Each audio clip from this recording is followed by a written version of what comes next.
હિરેન આજે પોતાની મમ્મીને લેવા માટે ગામડે આવ્યો હતો। જેમ તેમ કરીને તે પોતાના ગામડે તો પહોંચી ગયો, પરંતુ ગામડે પહોંચ્યા પછી પોતાનું ઘર શોધવામાં જાણે તેને માથે પરસેવો વળી ગયો, કેમ કે હિરેન ઘણા વર્ષો પહેલા જ્યારે શહેર ગયો હતો ત્યારથી તેણે પાછું વળીને પોતાના ગામડા તરફ જોયું પણ ન હતું, અને હવે ગામમાં ઘણું બધું નવું બની ગયું હતું, એટલા માટે તેને ઘર શોધવામાં થોડી મુશ્કેલી પડી। પરંતુ ધીરે ધીરે પૂછતા તે જેમ તેમ કરીને પોતાના ઘરે પહોંચ્યો, પરંતુ તે ઘરના દરવાજાને જોઈને ચોંકી ગયો, કેમ કે ઘરના દરવાજા ઉપર તાળું લાગેલું હતું। તેને આશ્ચર્ય થયું કે ઘરના દરવાજા પર આખરે તાળું કેમ લાગેલું છે। તે સમજી નહોતો શકતો કે આખરે મમ્મી ક્યાં જતા રહ્યા। તેમણે કંઈ જાણ પણ ના કરી। પછી હિરેને મનમાં ને મનમાં વિચાર્યું કે મમ્મી મને જાણ કરત તો પણ કંઈક રીતે, ખબર નહીં કેટલા સમયથી તો મેં તેમની સાથે વાત પણ નથી કરી। હું પોતાની વ્યસ્તતાના કારણે મમ્મીને એક ફોન પણ નહોતો કરી શક્યો। હવે હું મારી મમ્મીને ક્યાં શોધું? એમ વિચારતા તે ધીરેથી પાડોશીના ઘર તરફ આગળ વધ્યો અને તેણે દરવાજો ખખડાવીને તેમને પૂછ્યું કે મમ્મી ક્યાં છે? તેમણે કહ્યું કે હિરેન, તને ખબર નથી, તારી મમ્મી હેમલતાબેન અહીંયાથી ગયેને 2 મહિના થઈ ગયા છે। હવે હિરેનને લાગ્યું કે મમ્મી સાથે વાત કરે મને 2 મહિનાની પણ વધારે થઈ ગયું છે। તે વિચારી રહ્યો હતો કે હું પણ કેટલો સ્વાર્થી થઈ ગયો છું કે આજ સુધી મેં પોતાની મમ્મીની કોઈ પણ ખોજ ખબર લીધી નહીં, અને આજે પણ શું કામે, જરૂરત છે એટલા માટે આવ્યો છું, નહીંતર ક્યાં આવી શકવાનો હતો। વિચારતા જ હિરેન પોતાની જૂની યાદોમાં ખોવાઈ ગયો।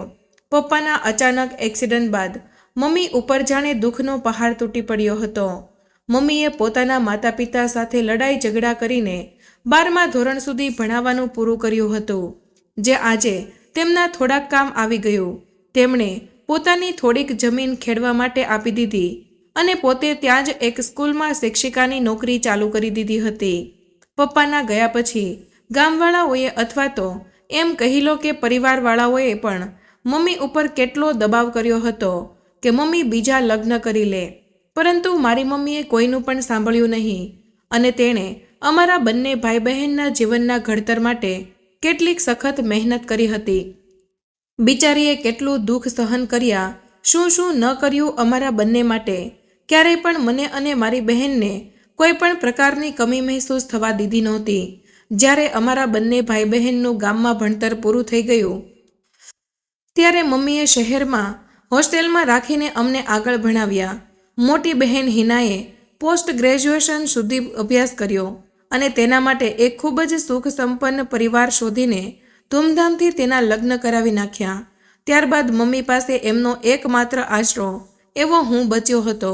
બહેનના તો લગ્ન થઈ ગયા હતા અને તે પોતાના ઘરમાં ખૂબ જ ખુશ પણ હતી, અને જીજાજીને પણ સારી નોકરી હતી। થોડા સમય પછી તેઓ વિદેશ જતા રહ્યા, એટલે દીદી હવે મળી શકતી નહોતી। દીદીના લગ્ન પછી મેં એન્જિનિયરિંગ ભણવાનું પૂરું કર્યું અને શહેરમાં જ એક ખૂબ જ મોટી કંપનીમાં કામ કરવા લાગ્યો હતો। કંપનીમાં કામ કરતાં જ મને એક છોકરી પસંદ આવી ગઈ હતી, જેનું નામ ચિત્રા હતું। પહેલાં તો મમ્મી સાથે તેના વિશે વાત કરવાની મારી હિંમત થઈ નહીં, પરંતુ પછી જ્યારે તેમણે મારા માટે છોકરી શોધવાની વાત કરી એટલે મેં ચિત્રાનું નામ જણાવ્યું હતું કે તે મારા ઓફિસમાં જ કામ કરે છે, હું તેની સાથે જ લગ્ન કરવા માંગુ છું। મમ્મીએ કંઈ કહ્યું નહીં અને મારી ખુશીને ધ્યાનમાં રાખતા ચિત્રા સાથે મારા લગ્ન કરાવી નાખ્યા।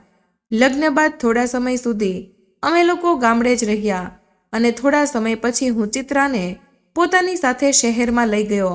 જ્યારે અમે ગામડેથી શહેરમાં જવાના હતા ત્યારે મમ્મી કંઈક કહે તે પહેલાં જ મેં કહી દીધું હતું કે મમ્મી થોડા દિવસોની જ તો વાત છે, હમણાં મેં એક જ રૂમ રસોડાનું નાનું એવું ઘર ભાડે રાખેલું છે, જેવું જ મોટું ઘર લઈ લઈશ તો તમને મારી સાથે શહેર લઈ જઈશ।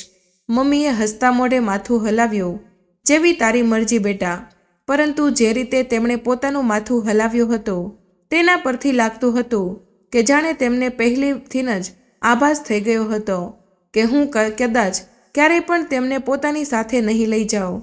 પપ્પાના ગયા પછી મમ્મી જ એકમાત્ર આશરો અમારો સહારો હતી, અને મમ્મીએ પણ તે સમયે પોતાની જવાબદારીઓ પૂરી કરવામાં કોઈ જ કમી છોડી ન હતી। મમ્મીએ મારી મોટી બહેન હિનાના લગ્નમાં જણાવ્યું, તમે જ કહી દો. ત્યારે કાકાએ જણાવ્યું કે બેટા, હકીકતમાં તારા ગયા પછી હેમલતાબેન કંઈક અસ્વસ્થ રહેવા લાગ્યા હતા અને પછી તું તો જાણે જ છે, બધા હાલત તારી સામે જ હતા કે કઈ રીતે તેમણે તને અને તારી બહેન હિનાને ભણાવી ગણાવીને મોટા કર્યા અને પોતે કેટલા કષ્ટ વેઠ્યા. તારા લગ્નમાં પણ થોડો કરજો થઈ ગયો હતો. તારી મમ્મીએ તને એટલા માટે કહ્યું નહીં કે તું ચિંતા કરીશ અથવા તો આના વિશે વિચારતો રહીશ. અને બેટા, તું પણ કહીને ગયો હતો ને કે જ્યારે તું શહેરમાં મોટું ઘર લઈ લઈશ ત્યારે પોતાની મમ્મીને સાથે લઈ જઈશ. પરંતુ તે ક્યારેય પણ પાછું વળીને તારી મમ્મી સામું જોયું નહીં. જ્યારે મમ્મીએ મારા લગ્ન ચિત્રા સાથે ફક્ત મારી ખુશી માટે જ કરાવ્યા હતા. હશે, સમય વીતી રહ્યો હતો અને આ સમય દરમિયાન અમારે 2 બાળકો પણ થઈ ગયા. છતાં પણ અમે મમ્મીને બોલાવ્યા ન હતા અને ના ક્યારેય બાળકોને લઈને ગામડે આવ્યા હતા મમ્મી પાસે. ના તો મારી મમ્મીએ અમારા બાળકોને જોયા હતા કે ના અમારા છોકરાઓએ મારી મમ્મીને. મારા બાળકો જાણતા જ નહોતા કે તેમની એક દાદી પણ છે જે ગામડે રહે છે. બધા લોકો વિચારવા લાગ્યા કે જે દીકરાને આજ સુધી ક્યારેય પોતાની મમ્મીની યાદ આવી નહીં, તે અચાનક જ આજે એવી કઈ જરૂરત પડી ગઈ કે પોતાની મમ્મીને અહીં મળવા આવ્યો. મેં કહ્યું, તમને બધાને લાગી રહ્યું હશે કે આજે અચાનક મને મમ્મીની યાદ કઈ રીતે આવી ગઈ કે તેમને શોધતા હું અહીં આવી ગયો.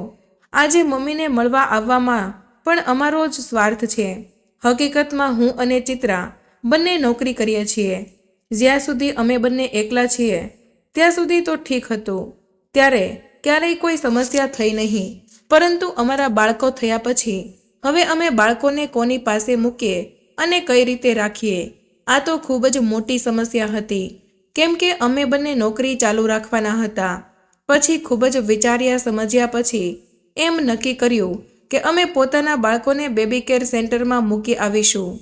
અને પછી અમે એવું કર્યું પણ. અમે અમારા બાળકોને બેબી કેર સેન્ટરમાં રાખતા હતા. થોડા જ સમય વીત્યો કે અમારા બંને બાળકો ઘણા બીમાર રહેવા લાગ્યા. ડૉક્ટરને બતાવ્યું છતાં કોઈ બીમારી સમજમાં જ આવતી ન હતી. પરંતુ જ્યારે ડૉક્ટરને અમે કહ્યું કે અમારા બંને બાળકો બેબી કેર સેન્ટરમાં રહે છે તો ડૉક્ટરે અમને સલાહ આપી કે અમે એમને ત્યાં ન રાખીએ. આમ તો અમારા બાળકોને બીમારી તો કોઈ હતી નહીં, પરંતુ ડૉક્ટરના અનુમાન મુજબ કદાચ એવું થઈ શકે કે ત્યાંનું વાતાવરણ અમારા બાળકોને અનુકૂળ ન આવતું હોય. એટલા માટે તે બંને બીમાર રહેવા લાગ્યા હતા, જેના લીધે અમારા બંનેમાંથી કોઈ એકને હંમેશા ઓફિસમાંથી છૂટી લઈને તેમને ડૉક્ટર પાસે લઈ જવા પડતા હતા. રોજ રોજ છૂટી લેવાના કારણે ઓફિસમાં પણ અમારી ઇમેજ ખરાબ થઈ રહી હતી અને બોસ પણ નાટક કરવા લાગ્યા હતા. હવે તો અમે બંને દિવસે ને દિવસે હેરાન પરેશાન થવા લાગ્યા હતા. ઘણા વિચાર કર્યા પછી બંને બાળકો માટે એક ફૂલ ટાઈમ આયા રાખવાનું વિચાર્યું અને એવું કર્યું પણ. પરંતુ બાળકો છતાં પણ ઠીક ન થયા અને દિવસે ને દિવસે કમજોર થતા જતા હતા. હવે હું અને ચિત્રા બંને આ વાતને વિચારીને હેરાન રહેવા લાગ્યા હતા કે હવે તો આયા રાખવાનો પણ કોઈ ફાયદો થઈ રહ્યો નથી. દિવસે ને દિવસે અમે પરેશાન થતા જતા હતા. અમે કંટાળી ગયા હતા. ચિત્રાની નોકરીને ધ્યાનમાં રાખીને જ અમે લોન લઈને ઘર ખરીદ્યું હતું. એટલા માટે ચિત્રા પણ નોકરી મૂકી શકે એમ હતી નહીં. એટલા માટે અમે આ બધું કર્યા પછી એક નવી મહિલાને ઘર પર જ મદદ માટે બોલાવી લીધી. પરંતુ તે હાલતા ને ચાલતા રજા લઈ લેતી હતી. એક દિવસ બેઠા બેઠા ચિત્રાના દિમાગમાં વાત આવી કે તમે તમારી મમ્મીને જ અહીં કેમ નથી લઈ આવતા? એનાથી તેમની ઈચ્છા પણ પૂરી થઈ જશે પોતાના દીકરાના બાળકો સાથે રહેવાની અને આપણું પણ કામ થઈ જશે. બાળકોની અને ઘરની ચિંતા પણ નહીં રહે. મને તેની વાત બરાબર લાગી અને હું મમ્મીને લેવા માટે નીકળી ગયો. મેં તો એ પણ ન વિચાર્યું કે મમ્મી મારા વિશે શું વિચારશે. હજી તેનું મન વિચારોના સાગરમાં ડૂબકી લગાવી રહ્યું હતું કે ડ્રાઈવરે કહ્યું, સર, તમારા કહેલા એડ્રેસ ઉપર આપણે પહોંચી ગયા છીએ. જો કે મને ગામડેથી ગયે ઘણો સમય થઈ ગયો હતો અને મને ખબર પણ નહોતી કે મમ્મી ક્યાં ગયા છે. પરંતુ પાડોશવાળા કાકાએ જે એડ્રેસ આપ્યું હતું, હું વિચારતા વિચારતા ત્યાં જ પહોંચી ગયો. મને લાગ્યું હતું કે કદાચ મમ્મી કોઈ વૃદ્ધા આશ્રમમાં હશે, કેમ કે હું જ એકમાત્ર તેમનો સહારો હતો અને બીજા કોઈ સગા સંબંધી પણ બચ્યા ન હતા. એટલે વિચાર્યું કે મમ્મી વૃદ્ધાશ્રમમાં જ ભરતી થઈ ગયા હશે. પરંતુ જ્યારે હું ત્યાં પહોંચ્યો અને ગાડીમાંથી નીચે ઉતર્યો તો હું જોઈને હેરાન રહી ગયો કે આ તો વૃદ્ધાશ્રમ નથી. અહીં તો ઘણા બધા બાળકો નજરે આવી રહ્યા હતા. હિરેન આગળ વધ્યો તો ત્યાં એક નાનકડું આશ્રમ, અનાથ આશ્રમનું બોર્ડ લગાવેલું હતું. પહેલાં આટલા બધા બાળકોને જોઈને હિરેનને લાગ્યું જ હતું કે આ કોઈ અનાથ આશ્રમ હશે, પરંતુ હવે બોર્ડ જોઈને તેમને ખાતરી થઈ ગઈ હતી. હવે તે ધીરે ધીરે ચાલતો ઓફિસમાં પહોંચ્યો અને ઓફિસમાં જઈને એક કર્મચારીને પૂછ્યું કે અહીં હેમલતાબેન રહે છે. તે મેનેજર જે એક દિવસ પહેલાં જ અહીં લાગ્યો હતો તેને આ વિશે કોઈ જ જાણકારી હતી નહીં. જ્યારે હિરેનને હેમલતાબેનનું નામ લીધું તો તે હિરેન તરફ હેમલતાબેન પ્રશ્નવાચક ભાવે સાથે કહેતા જોતા રહી ગયા. તે મેનેજર હિરેનને કંઈક કહે તે પહેલાં જ પાછળથી એક નાનકડો છોકરો દોડીને આવ્યો અને તેણે મેનેજરને કહ્યું, અંકલ અંકલ, આ જે અંકલ આવ્યા છે તે ટીચર વિશે પૂછી રહ્યા છે. આવો અંકલ, હું તમને ટીચર પાસે લઈ જાઉં.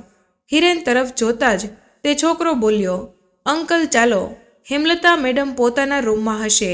મારી સાથે ચાલો, હું તમને હેમલતા મેડમના રૂમ સુધી મૂકી આવું. તમારે ચિંતા કરવાની કોઈ જરૂર નથી. મને તેમનો રૂમ ક્યાં છે તે ખબર છે. મેનેજર અંકલ કાલે જ આવ્યા છે. તેમને ટીચર વિશે કંઈ વધારે ખબર નથી. તમે મારી સાથે આવો. એટલું કહીને તે છોકરો આગળ આગળ ચાલવા લાગ્યો અને હું પણ તેમની પાછળ પાછળ ચાલતો લાગ્યો. ત્યાર જઈને તે બાળકને બહારથી ઇશારો કરીને કહ્યું, અંકલ, પેલો રૂમ હેમલતા મેડમનો છે. હવે હું પોતાના ક્લાસમાં જાઉં છું. મને મોડું થાય છે. તમે ટીચરને મળી લો. હું દરવાજાને જરાક અમથો ખોલીને અવાજ કર્યા વગર ત્યાં પહોંચ્યો. જ્યારે મેં ત્યાં જોયું તો મમ્મી રૂમમાં પૂજા કરી રહ્યા હતા. જેવી તેમને પહેલેથી જ આદત હતી કે તેઓ હંમેશા સવારે ઉઠીને પૂજાપાઠ કરતા હતા અને રામાયણના પાઠ પણ વાંચતા હતા. એવી રીતે જ આજે પણ મમ્મી પૂજા કરી રહ્યા હતા. જ્યારે હું રૂમમાં પહોંચ્યો તો મમ્મી પોતાના રૂમમાં રામાયણના પાઠ વાંચી રહ્યા હતા. હું ધીરેથી બોલ્યો, મમ્મી. મારો અવાજ સાંભળ્યો એટલે મમ્મીએ માથું ઊંચું કરીને મારી તરફ જોયું અને બોલ્યા, અરે હિરેન બેટા, તું ક્યારે આવ્યો? ઘરમાં બધું બરાબર તો છે ને? ચિત્રા અને બાળકો કેમ છે? તે સાથી નથી આવ્યા? હિરેને કહ્યું, બધા બરાબર છે મમ્મી. તમે કેમ છો? અહીં ક્યારે આવ્યા? અમને જણાવ્યું પણ નહીં. તમારા દીકરાથી નારાજ છો ને તમે? મેં તમારી સાર સંભાળ લીધી નહીં એટલા માટે. હેમલતાબેને કહ્યું, બેટા, પોતાના બાળકોથી કેવી નારાજગી? હું તો ફક્ત મારા પતિની જવાબદારી હતી. તારી ઉપર મારો શું હક છે? હક હતો તો તને દેખાત કે મારી કોઈ માં પણ છે અને તે ક્યાં છે, ક્યાં નહીં. ક્યારેક તો તને મારી યાદ આવી જ જાત, પરંતુ તું તો પોતાના કામમાં એટલો વ્યસ્ત થઈ ગયો કે કંઈ જ કહ્યું જ નહીં. અને પછી જેને મારા હોવા કે ન હોવાનો કોઈ ફરક પડતો નથી, તો પછી શું ફાયદો કે હું તારાથી નારાજ થાઉં? જેની જવાબદારી હતી જ્યારે તે અધૂરી મૂકીને જતા રહ્યા, તો તારી પાસેથી તો મારે શું આશા રાખવાની હશે? મૂક આ બધી વાતોને અને કહે કે અહીં કેવી રીતે આવવાનું થયું. હેમલતાબેને પોતાના દીકરા હિરેનને પૂછ્યું, અચાનક તને પોતાની માની યાદ કઈ રીતે આવી ગઈ? અત્યાર સુધી તો તારી પાસે સમય હતો જ નહીં પોતાની ગૃહસ્થી અને કામમાંથી કે તું એ પણ પૂછી શકે કે મારી માં મરી ગઈ છે કે જીવે છે. તો પછી આજે અચાનક મને શોધતા આટલી દૂર સુધી કઈ રીતે આવી ગયો? જ્યારે તારી પાસે તો ગામડે સુધી આવવાનો પણ ટાઈમ ન હતો. તો હવે શું કામ પડી ગયું તારે મારું? તને મારી પાસેથી રૂપિયા જોઈએ તો હું તને પહેલાં જ કહી દઉં કે હવે મારી પાસે કંઈ પણ નથી. જે કંઈ પણ હતું તે મેં તમને બંને ભાઈ બહેનને નાનાથી જ મોટા કરવામાં, ભણાવવા ગણાવવામાં અને લગ્ન કરવામાં વાપરી નાખ્યું છે. તો જો તું એ આશાએ આવ્યો છો કે તને મારી પાસેથી કંઈક મળશે, તો દીકરા, મારી પાસે તને દેવા માટે હવે કંઈ પણ નથી. થોડા ગુસ્સામાં હેમલતાબેને પોતાના દીકરાને કહ્યું, મમ્મી, આવી રીતે ગુસ્સો ન કરો. એટલે હેમલતાબેન બોલ્યા, હા ભલે, લાયક હોય કે નાલાયક અને કોઈ કંઈક પણ કહી લે, પરંતુ આ વાતનો ઇનકાર ન કરી શકાય કે છો તો તું મારો જ દીકરો ને. કોઈ કેટલું પણ કહી લે અથવા તો કંઈ પણ કહી લે, રહીશ તો તું મારો જ દીકરો ને. પણ શું ફાયદો આવા દીકરાનો? હિરેને થોડા ધીમા અવાજમાં પૂછ્યું, તમે અહીં કેવી રીતે પહોંચ્યા? ત્યારે હેમલતાબેને કહ્યું કે હું એક દિવસ છાપું વાંચી રહી હતી તો એક વિજ્ઞાપન જોયું. તેમાં લખ્યું હતું કે અનાથ આશ્રમમાં બાળકોને ભણાવવા માટે એક શિક્ષકની જરૂરત છે. હું જ્યારે ત્યાં પહોંચી અને છોકરાઓને જોયા તો તેમણે ભણાવવા માટે હા પાડી દીધી. તેમણે જણાવ્યું હતું કે તેઓ જાજુ વેતન તો નહીં આપી શકે. મારું પણ બીજું કોણ હતું જેના માટે મને વધારે વેતનની જરૂર પડે. એટલા માટે મેં પણ તેમને હા પાડી દીધી અને કહ્યું કે હું હમણાં ઉંમરમાં મોટી છું. કાલે કદાચ મને કંઈ પણ થઈ જાય તો શું થશે? જ્યારે મારા પોતાના દીકરા પાસે મને જોવા માટે તો સમય નથી તો તમે લોકો કઈ રીતે વૃદ્ધોનો બોજો ઉપાડશો? ત્યારે તેમણે મને કહ્યું હતું કે માતાજી, અમે તમારી દેખભાળ કરીશું, તમને રહેવા માટે રૂમ આપીશું. આજથી તમે અમારી જવાબદારી છો. જ્યાં સુધી તમારાથી થઈ શકે તમે કરો, પછી અમે તમારી સંભાળ રાખીશું. આનાથી વધારે સારું બીજું શું થઈ શકવાનું હતું? એટલા માટે હું અહીં રહેવા માટે આવી ગઈ. હિરેને કહ્યું, એ બધું તો ઠીક છે મમ્મી, પણ મને પણ તમારી જરૂરત છે. તમે મારી સાથે રહેવા માટે ચાલો. મને ખબર છે કે તમે મારાથી નારાજ છો.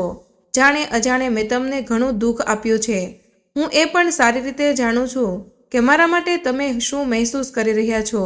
મારું અચાનક આ રીતે અહીં આવવું અને મારી સાથે ચાલવાનું તમને કહેવું તમને ગમતું નહીં હોય ને મમ્મી? એટલે હેમલતાબેન બોલ્યા, બેટા, દુઃખનું શું છે? સમય દરેક દુઃખને હળવું કરી નાખે છે. મારા મનમાં કોઈ વેરભાવ નથી. તમે મારા બાળકો છો. હું પણ તમારી મદદ કરવા માંગુ છું. આખરે તારા બાળકો મારા વારસદાર છે. એ બહાને હું પણ તેમની સાથે સમય વિતાવી શકીશ. આ તો ખૂબ જ સારી વાત છે. તો પછી હું તારી સાથે આવવા માટે મનાઈ શું કામે કરું? બેટા, પરંતુ બસ એક વાત જાણવાની જિજ્ઞાસા થઈ રહી છે. એટલે હિરેન બોલ્યો, હા મમ્મી, પૂછો, શું જિજ્ઞાસા છે? હું તમારી તે જિજ્ઞાસાને પણ દૂર કરી નાખીશ. એટલે હેમલતાબેન બોલ્યા, તે સારી વાત છે કે તું મને મળવા માટે અહીં સુધી આવ્યો અને મને લઈ જવા વિશે વિચાર્યું. પરંતુ જ્યારે તારા છોકરાઓ મોટા થઈ જશે અને તારે મારી જરૂરત નહીં હોય ત્યારે શું થશે એ વિચાર્યું તમે લોકોએ? હવે હિરેન પોતાના મમ્મીના સવાલનો જવાબ આપી ન શક્યો. તે પોતાની પત્ની વિશે વિચારવા લાગ્યો. આ પ્રશ્નનો જવાબ ચિત્રાને જાણ કર્યા વગર હિરેન આપી શકે તેમ ન હતો. એટલા માટે આંખોમાં આંસુ સાથે પોતાની મમ્મીને જોતો રહ્યો. હેમલતાબેન તેની પરેશાની સમજી ગયા. તેણે તેની પીઠ થપથપાવી અને કહ્યું, કંઈ વાંધો નહીં બેટા. હિરેન, હું અહીં ખુશ છું. તું મારી ચિંતા ન કરજે. પોતાની જિંદગી શાંતિથી વિતાવો. મારા આશીર્વાદ હંમેશા તમારી સાથે જ છે. હમણાં મારો ક્લાસ છે બેટા, હું જાઉં છું. એટલું કહેતા તે જતા રહ્યા અને હિરેન તેમને જતા જોતો રહ્યો. આજકાલના જમાનામાં હકીકતમાં સંતાનો કેટલા સ્વાર્થી અને મતલબી થઈ ગયા છે. આ કોઈ એક પરિવારની કહાની નથી, પરંતુ લગભગ દરેક બીજા કે ત્રીજા પરિવારની આ જ કહાની છે, જ્યાં ગડપણમાં વૃદ્ધોને કંઈક ને કંઈક સહન કરવું પડે છે. જેમાંથી ખૂબ જ ઓછા લોકો હોય છે કે જે પોતાના માટે કોઈ ઠોસ પગલાં લઈ શકે છે. નહીંતર અડધાથી વધારે માતા પિતા તો એમ વિચારીને ચૂપચાપ બેસી રહે છે કે હવે અમારા જીવનનો શું ભરોસો? આજ છે અને કાલ નહીં. બાળકો જે પણ કરી રહ્યા છે, જેવી રીતે પણ કરી રહ્યા છે, બધું ઠીક જ છે. પરંતુ ઘણી વખત સંતાન આ વાતનો ખૂબ જ ખોટો ફાયદો ઉપાડી લે છે. હિરેન મોટો થઈને પોતાની જિંદગીમાં એટલો વ્યસ્ત થઈ ગયો કે તેને એટલી પણ ખબર ના રહી કે ગામડે તેની એક મા પણ છે, જેનું તેના સિવાય કોઈ છે પણ નહીં, જેનો એકમાત્ર અને છેલ્લો આશરો હિરેન જ છે. હિરેન શહેરમાં જઈને શહેરની જિંદગી અને પોતાની પત્ની અને બાળકો વચ્ચે રહીને પોતાની મમ્મીના ત્યાગને પૂરી રીતે ભૂલી ગયો. તે ભૂલી ગયો કે એક ઘરડીમાં દિવસ રાત તેની રાહ જોઈ રહી છે કે ક્યારે તેનો દીકરો તેને લેવા માટે આવશે.